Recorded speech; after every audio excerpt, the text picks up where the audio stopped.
Ladies and gentlemen, how you all doing? This is Con Ulrich. And I'm Mangru, low, low, low. And folks, we heard your kind praise from last week. We're bringing you some more of the Red Storm 44 mod over here on SD2. So Rang, on to Lutsk East. What are these weird incomes and who's fighting it out? Well, on the left-hand side, in blue, we have ourselves Depau77 playing first Jaeger with a Juggernaut income. And on the right-hand side, in the red, we have UAAAABR playing the first Polish Infantry Division with a Juggernaut income as well. So one thing that's kind of important to mention here is that, well, like you said to me, Rang, at one point, phases in this mod are a little bit different. Don't expect these things to be about 10 minutes, then 10 minutes, then 10 minutes. What should the viewers expect? Because you're not going to see it be a nice, obvious thing that's saying, we're in phase A, we're in phase B. What should we expect here?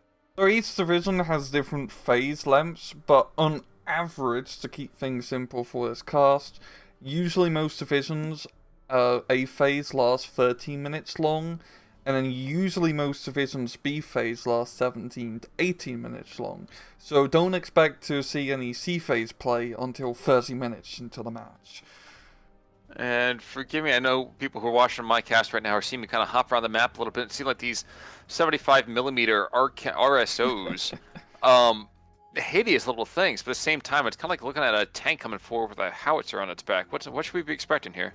They're really good because they're bloody cheap at only 35 points. They are very slow. I mean, you pretty much have to treat them like an anti-tank gun as you have no maneuverability with them. But for 35 points, you kill a single T-34, you pay yourself off. It's kind of like, I kind of view them as a bit like Panzerfaust of the tanks. You kind of throw them in, they get a kill or two, they really don't have much ammunition, but just one or two kills is more than enough. Well, it looks like the main axis of action is going to be over here in the north. And one thing I was actually checking out myself here is, again, guys, in this mod, there's such beautiful kind of level of detail that happens here. So, like, right now, we see, like, a Strafniki unit. That's the one with the bars on it. And if you're looking at my screen, you'll see 12% accuracy, plus 15% rate of fire, but they don't actually get any benefit from officer's aura. And at the same time, we actually have a built-in fallback option as well. So I love, again, we're going to say this constantly as we go through each of these replays, but I love how much extra love and affection this thing kind of gives to each other. Yeah, I've been playing this mod a bit personally, and I've been really enjoying it.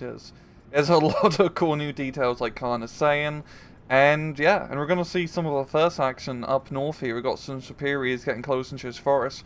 Those Jaeger troops are scary. A lot of them are just equipped with STGs, so they can bring in a lot of firepower, but hey, if you have some satchel charges, that's a pretty good counter, kind of. Those Jaegers are taking it like an absolute champ. Yeah, as I say, it's much easier to fight them off when you're not outnumbered, 7 to 1. Like, these guys are absolutely getting blown to pieces. And yes, this Maxim over here is going to force him to kind of take some cover here, but for the most part, this is still entirely, I would argue, in the first Jaeger's favor.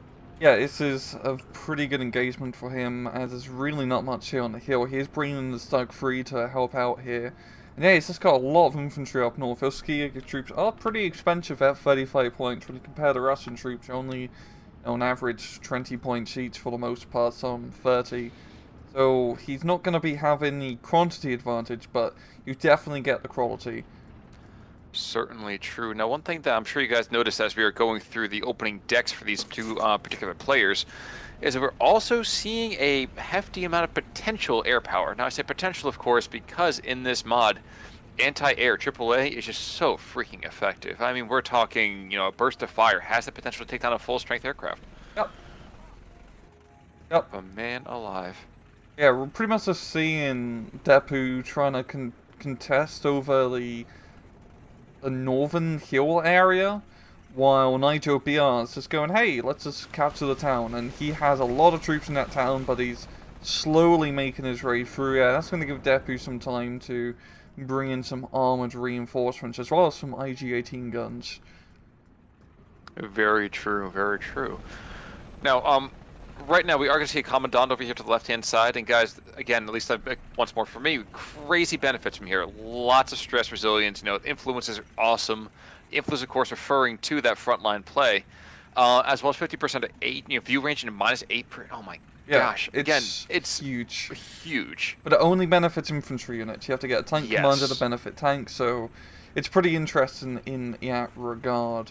But having leaders and having bringing out units for 2-star veterancy makes a pretty big deal in this mod. As we're seeing here, a lot of players are bringing out veterancy on pretty much most of their troops, and that is definitely a good play. Just looking at the rest of the map, the middle and southern sides are very quiet. Nigel managing to pretty much secure the southern sector. Really, everything's just happening up north here. Well, that's the thing too. I mean, also with the sharpshooters down to about the bottom town. You don't forget it. We're actually gonna have some IG-18s. I think. Yep, they're gonna be engaging. Super up north. Ooh, you're absolutely right. Then no anti-air, so he should have a pretty clear shot here. If he can see his target. The skies are aligning, and it's gonna be close. Oh! Yeah. It seems like the, for that bomber at least, the cluster munitions ARE is definitely tighter. It's not as large as it was in the vanilla game, it seems. Yeah, which, you know, is not a bad thing. I feel like that was one of my biggest gripes, is that cluster bombers, even if you saw them, you had a greater than 50% chance of just going down. Yeah. It gives you a chance to dodge them at least, which is nice. Oh, to be fair, if you hit them in that target area, it's not like they're going to survive because of how tight that cluster of cluster bombs is. One thing I also didn't really quite appreciate is that the IG-18s have a much more howitzer kind of arc right here. Again, yeah. And I know I'm nitpicking some stuff here, but it's nice to see the German side actually get some quasi-mortars that have some real good firepower. Same thing with the Russians. They got the field guns being able to use as artillery, which is nice because, you know, you could use these field guns as artillery guns in real life. And now we're in the artillery tab to make up for that. Well, just to go all historical on for a second, those are the mountain guns. Those are the guns they would bring in as Alpine troops, so it makes perfect sense, at least from a lore perspective as well. Yeah, you'd carry it in, like, so many pieces. You wouldn't want to be the guy to carry that bloody thing around. No, I mean, usually actually had mules for it, or in some cases, I mean, that was more the Italians. I'm saying it without any kind of sarcasm. No, I mean it dead serious, without any kind of sarcasm. But yeah, you're absolutely right. They could break these down. So yeah, up north though, his push is going pretty well here for Nigel. He does have the T-70 tanks backing up with a bit of armored fire support. Jaeger's taking quite a bit of stress, but those 2-star veterancy units are nasty to take out, and of course they do get the passive bonus for being Jaeger trooping, so a little bit of extra veterancy, like cross-light veterancy bonus to them. But the Stug 3 might be enough to knock out 1 or 2 of these C-70s. Well, he's already picked up a T-34, and that's really the big kind of danger right there. Mm-hmm. And one thing to remember about these polls is that while they definitely have the numbers, they don't generally benefit from the same kind of anti-armor support that so many other Soviet divisions have. Especially with how Nigel's built up his deck. His only real heavy anti-tank are those Su-85s that he has in B phase. Apart from that, it's all just T-34 76s. And against Jaeger, that's not terrible. You're really only fighting Stugs and other T-34s, so you can make do with it. But it's still not, you know, the Stugs do have a slight advantage due to a rather powerful gun. Well, it's one of those things that whenever you say you can make use of it, that tone of voice that you have in your mind, not exactly what I want to hear as an infantry guy fighting in the first polls. Yeah, you have to get in close, and in this town fight with cheap T-34s and T-70s, you can make them work up close. But Depau's doing a pretty good job managing to completely secure that northern hill area. Yeah, well, not completely. There's still one T-34 holding that last flag, and he's going to be dropping a lot of artillery on that sector. You know, I'm actually kind of surprised. For one, there's a 37 mil up to the north, and a second one being brought on in as well, looking to establish some sort of anti-air net. But I'm wondering if Depau over here, 77, is trying to maybe work, or just curve around that town, like screw actually fighting through it, slap down a holding force, and then shift around to the south and maybe cut it off from the rest of the map. I don't know. Yeah, that could work. From his current position, I think it is a hard position to attack from. You can move up north through the bridge, but you're pretty exposed crossing that bridge. It might be a bridge too far. Down south, yeah, I know. It pretty much all the angles of attack from that hill involve you having to cross a river and or a bridge. And it was always pretty precarious. But to be fair, once you hold that hill, it's pretty hard to lose it. As you know, insert high ground joke here. So actually, the one thing I was saying about down south, yes, there is action to the north, but down south is kind of funny. So we have Niger BR is slowly marshaling his troops together, and you're going to see the, you're going to hear the whistle blast here in just a couple minutes, I'm sure. Yeah. As we have all this infantry and a couple of tanks being rolled on in as well. But like you said, we got those pack tracks, man. Those things are still scary. Not that many rounds, but they're sufficiently killy that I wouldn't want to go and try to go across open ground with them.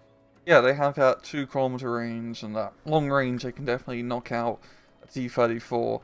But I feel like if this push does come to fruition, I mean, Nigel might just have enough infantry to barge into the town, but at the same time, Skiager and sharpshooters are pretty deadly, especially when you have to cross open ground. True. True. And to the north, it looks like that entire defense is being bogged down and perhaps even just wiped out. One of the anti-air positions is already dead. I imagine another Stuka that gets brought on in to go after might get hit pretty hardcore, but he will not live long enough to celebrate really that victory. Yeah. Yeah, but now Depu's is doing a decent job holding on to that northern sector of the town, trying to keep that one flag under control. Your Skiagers are pretty tough nuts to crack here, and he's bringing a bunch of Skiagers, I believe, to finish off the rest of the hill. We've got one T-34, yeah. It might just be enough to charge up and Panzerfaust it. Well, the unfortunate thing, though, is that there's still another 500, yeah, almost a kilometer of just empty territory, yeah. so... T-34 probably have fun, yeah. Unless he drops some smoke or artillery or a tank. Because that... I mean, we have Godfist on here, probably thinks there's a bit more infantry, where T-34 is, so of course you're going to get some infantry.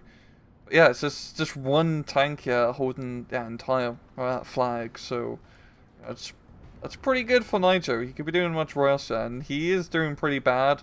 13-11 not in his favour. I feel like it's going to come down to a southern push to really try and give him the upper hand. I'm trying to think right now, because we're seeing a huge amount of Stokes being brought on in. I think the last two Stokes are being brought to the north. That's going to be rather unfortunate over here for Depau77. So, like, down to the south. Yeah, there's triple... Is that triple? 1, 2, triple 3. T-34s. Yeah. Mortars, the T-70 command, so... That's... Especially if the T-34s he has here as well. That's definitely enough to make a push happen. Even if those RSOs, I think I'd be outgunned against like half a dozen armored units. And the mortars as well. Those mortars can, wreak havoc on that rather, thin body armor. Now, there's one small thing that could work for the RSO favor. And I know it's a minor thing, but check out the accuracy between the T-34 and then the pack track. That pack track is literally twice as likely to hit. Like, that's an absurd level of accuracy by comparison. I never paid attention to how they changed the accuracy on the anti-tank stuff, because that's pretty nuts. Also, if you guys don't know, the penetration values that they show now are the penetration values at maximum range. So it's much easier to figure out whether something can penetrate something, which is quite nice. So, in this particular case, for example, looking down at this at 155 millimeters at 2 kilometers of range, I'm not going to say it's absurd. I mean, a Pack 40 was pretty devastating. Ooh, actually, some more infantry. So, oh my gosh. So, actually, they're setting up for their own push. This is so unfortunate. This is, oh my, whoa, never mind. 2 mortars, another T-70, 3 more tanks, 2 more tanks beyond that. We kind of have a mini Kursk down here. I know, we're gonna have a firefight. We got the Martyrs and captured T-34s coming in as well. So, yeah, Depu definitely sees this armored force being built up here and going to react appropriately. So, it should be pretty fun to see us pop off. Probably want to get like another infantry unit or two, or some anti-tank strike teams. Interesting thing as well, though, is we're also seeing another 8 squads being brought into the north from the Polish side of things. And I think the Oh, yeah. major thing he's hoping for is that the Su-85 is going to clear out some of these enemy tanks. Yeah, those Su-85s are going to be key in fighting off those thugs. It's still a pretty even fight between them, but with 2 South Infantry definitely helps out. But just looking up north here, there's a lot more armor against that Su-85. He's a lone gunman. Yeah, but you know what? Mono-e-mono fights. Ooh, never mind. Badly damaged optics. That's not what you want to be seeing as a tank destroyer. No. Definitely hinders your ability to destroy tanks, and also blowing up hinders your ability to destroy tanks in a major fashion. Yeah, it's kind of weird how actually killing something is hard when you're dead. Yeah, I never really thought about that. That's why I always take Martyrdom in Call of Duty 4. You know what? Call of Duty is one of those games that I would not be able to tell you with the perks from, all I know. Isn't Martyrdom the I drop a grenade when I'm Yes, yes, Oh, the okay, classic. the anti-noob thing, which is why I always die to like nonsense. Yeah. Oh, wait a second. I want to check this Martyr as well. So, yeah, Martyr's got obscene accuracy by comparison. Yeah, this is going to be absolutely awful to experience. Oh, I think, for the accuracy for the RSO, it's a 79% accuracy for the APCR shells, while the regular AP shells are only 44%. So it's like the same in T-34, but still, the gun is pretty nasty, of course. Well, and I guess, I don't know. I know the tissue paper over here is pretty garbage, and I get that. But if I can still hit things and cause a couple crits, that's going to bog the attack down real fast. Yeah, and he's in a defensive position. I mean, he's out in the open, he doesn't have cover per se, but with a tank destroyer, they're going to be sitting still. Yeah, we just have this massive force being built up here, and I think he's going to be, bringing a cherry on top of these 2 off-map artilleries. Once again, you're going to be seeing more off-map artillery in this mod compared to even the vanilla game, and that's because all the regular field guns, regular, long-range artillery pieces, have all been converted to off-map. Yeah. Well, yeah, that was the thing you and I were talking about as well, is the idea that it was to be so super unlikely to have these guys all in the same place. Like, why would you put such a valuable piece of equipment on the front line? Yeah, I think it was done for realism purposes because, these giant artillery guns wouldn't be, so near the front line. They'd be all the way back somewhere, providing artillery support and an artillery battery. And also, I do like how off-map, that means the aiming time, bloody long, 40 to 60 seconds on average. So you have to really make sure at the place you want off-mapped, the enemy units are going to be in 60 seconds. Definitely true. Silly question though. Where do you see the off-map in the north? I don't see one. Oh, I'm down south. Sorry, it's down south. Yeah. White lost for a second. My north to south. Oh, speaking of north here, we got smoke being dropped here, and yeah, Naito doing a big, there's a big push here. He's got reserve troops here. Once again, they do have quite a lot of debuffs to them because they're essentially Ursad's troop, but Depau, he has a good defensive line. He has a lot of ski Jaegers. He is taking quite a bit of heavy artillery. It's just a really cool push card. I really love how it looks. The unfortunate thing is I think he waited so long because he wanted to push from the south, but he keeps pushing stuff together on the south. I'm wondering if this push to the north is to try to draw forces away. Maybe, because it's cheap.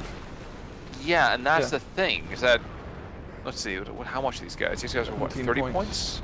Oh, the reserve's only 17 Oh, no, you're points. right. Yeah. Jeez, that's ridiculous. Yeah. Which is not bad, because they do get that free PTRD rifle. Well, I guess it's not free, but... No, buy 10 Mosins, get one free. You're getting exactly what you pay for on this, which is you're getting air sats, you're right. Yeah. And yeah, just for the amount of firepower up north here from Skiig is going to be enough to shut that down. Yeah, without any armoured support there, all that infantry is pretty much buggered. So it's pretty much just going to hinge on this southern push, it seems. And we are seeing the off-map being dropped with smoke and fire. So and here we go. The ritual's been blown and we're going to have Kursk Khan. We're going to have Kursk. Let's see, what's that? 9 fighting vehicles, 8 fighting vehicles, leaving the RS on the back. Yeah, this front line's going to get shredded pretty hardcore. but the second they get within the 2 kilometers, it's just going to get turned bloody real fast. One thing I'm really loving about this mod is we're seeing these like combined arms pushes con. You actually have time to set up, you know, a decent amount of infantry and armored support. We got artillery barrage and array. Like this is goddamn World War II tactics right here, guys.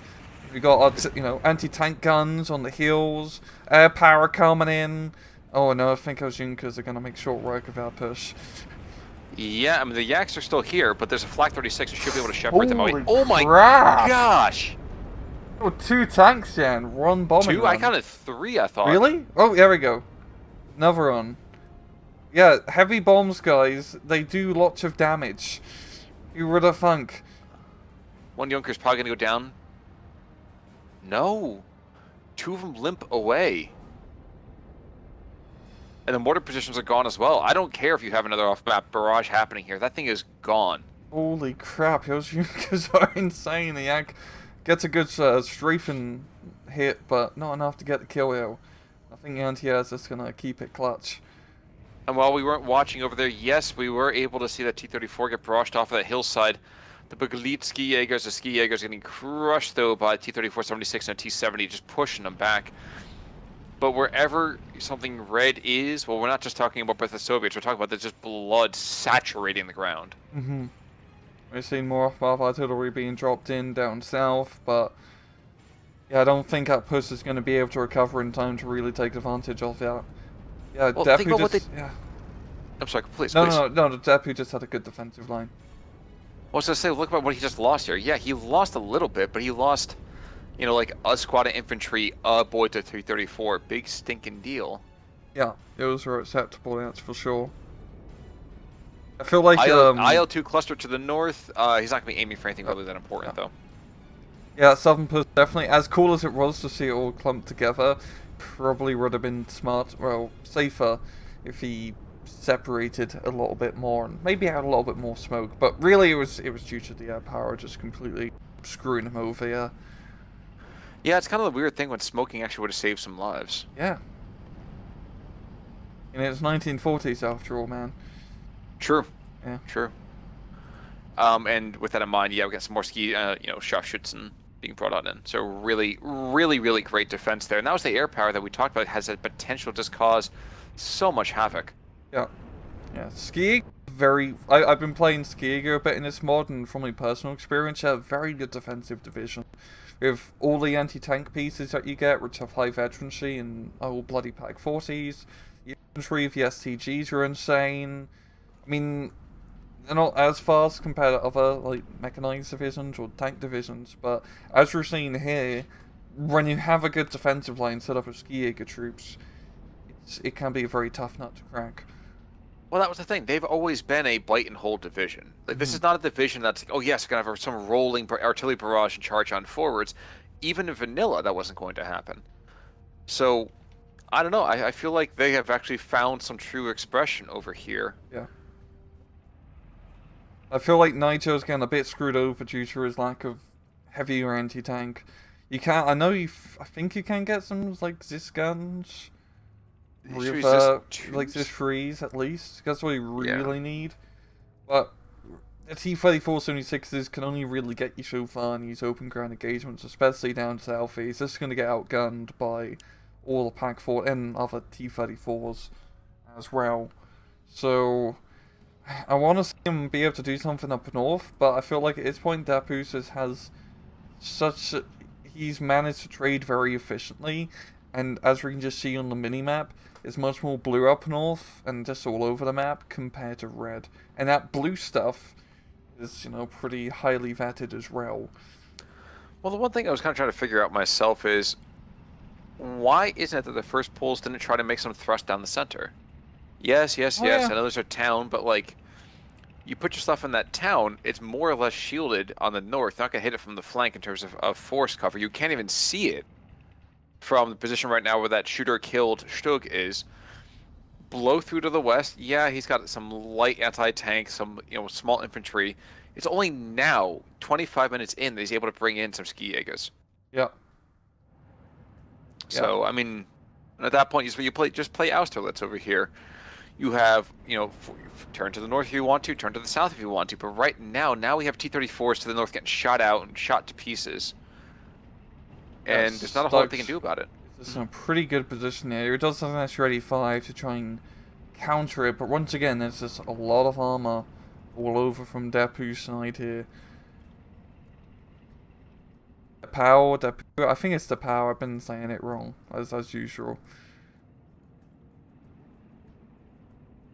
I'm sure he won't come out and kill you too often. That's okay.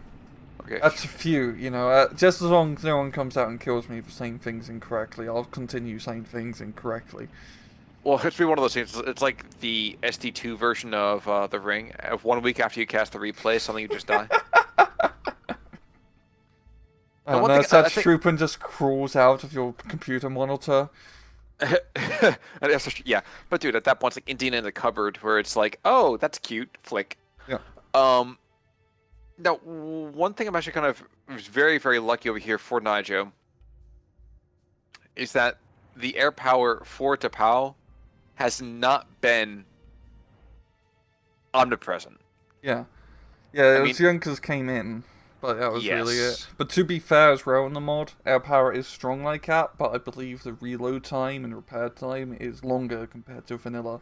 So you have to make your bangs count for your bugs.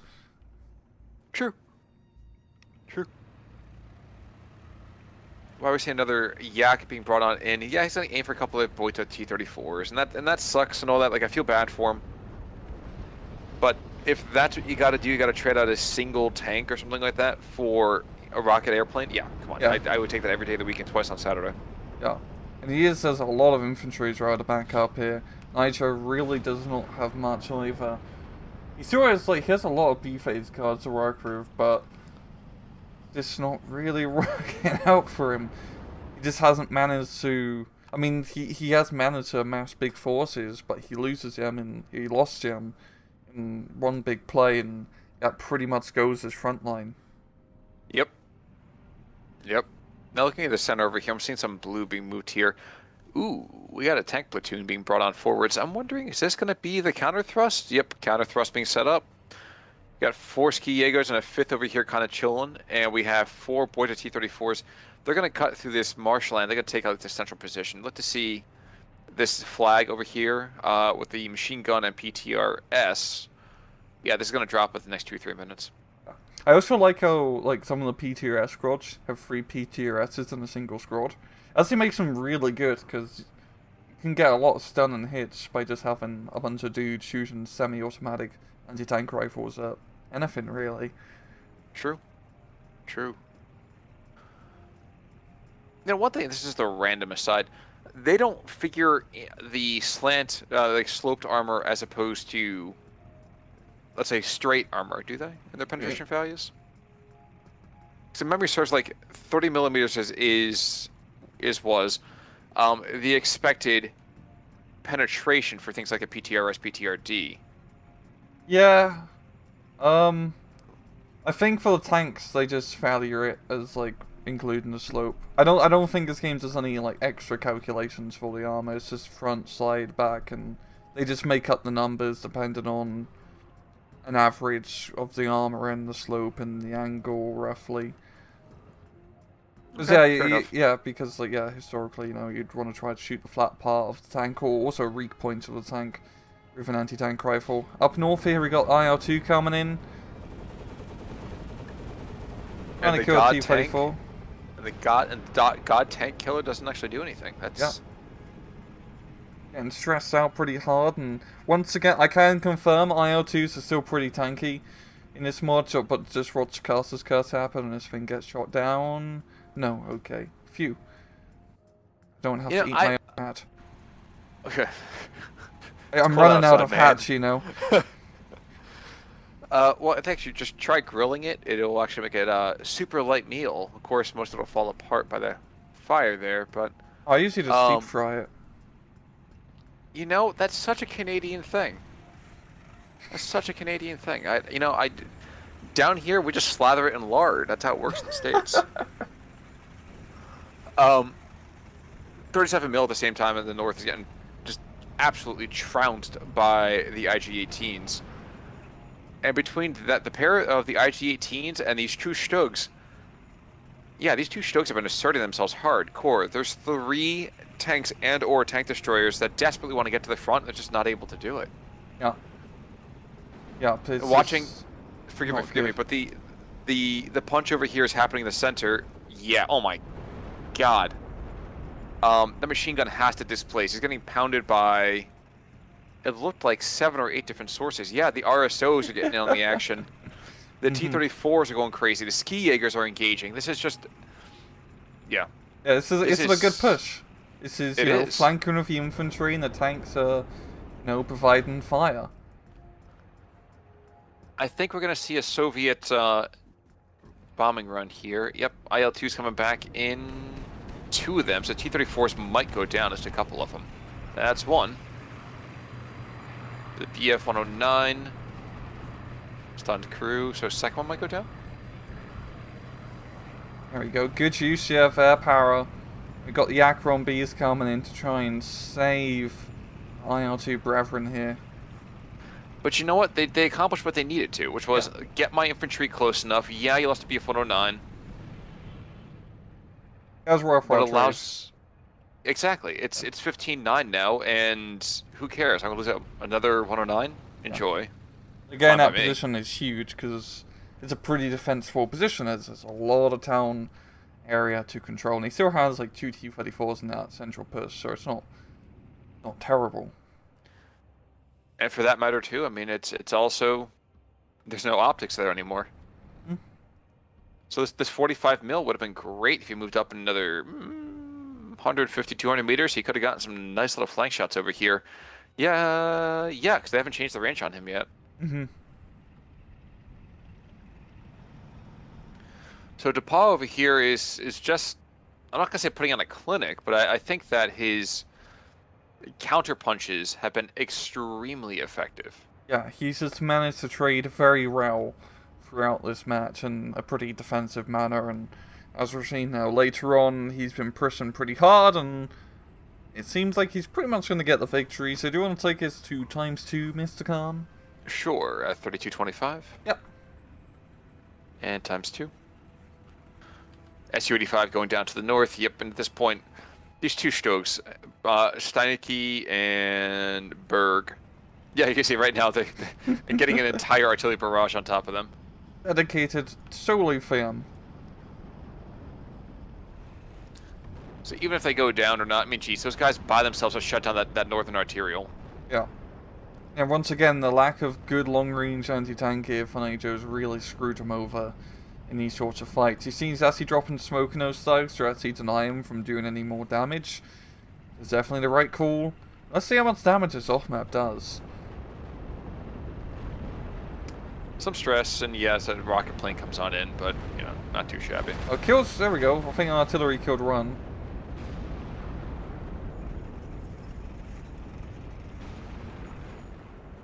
Yeah, but look how much and how long it took. Yeah. But with that in mind, congratulations over here to Depau77. Really, really solid play. IL-2s are back on the map, looking and prowling around. Might get one final kill before the game ends. No, it doesn't. No. And there we go. Holy crap, the KD. Jeez. Holy moly. That did not go well for Nigel. I know it seemed bad for him, but I didn't realize it was that bad for him. Well, here we go, Steinecke over here. Look how many kills that guy's got by himself. And then Jenny, look who can I turn to? I mean, 1, 2, 3, 4, 5. 5 kills for him. Berg's got another 4 kills. Probst has like 6 kills. The Junkers. This Junkers is the one that hit the south. Holy 1, crap. 2, 3, 4, 5, 5 kills. Who needs anti-tank planes or guns, Khan, when you have Junkers? Well, and that's really what it is, isn't it? Is that you have... Yeah, that's exactly when he did it. So that entire southern push got crushed by 1 Junkers dropping basically 250 kilo bombs. Yeah. Yeah, but holy hey. crap. I'm trying to think what Naito could have done better, because that was not good in terms of his kills. Like, he had, like, good pushes going on, but Skiega just had a very good position and very good infantry as well to help hold that position. Yeah, but at the same time, you gotta go and keep bringing in some anti-air net on the bottom. Yeah. Which was not done. And that I think that probably was the only thing I could be nitpicking, because unfortunately he lost like what, 300 or 400 points to a single bomber, and that killed him. Yeah, exactly. And But you know what? I can't pretend I would have done any better. So really well fought both ways, but just Depau was able to mass effectively, and yeah, he pulled out some crazy VS there. Really well done. Folks, we're gonna come back over here on Thursday with another one of these Red Storm 44 mod replays. If you like what you see, of course, just let us know. And I guess until next time, I'm Con Ulrich. I'm Rangru. Take it easy.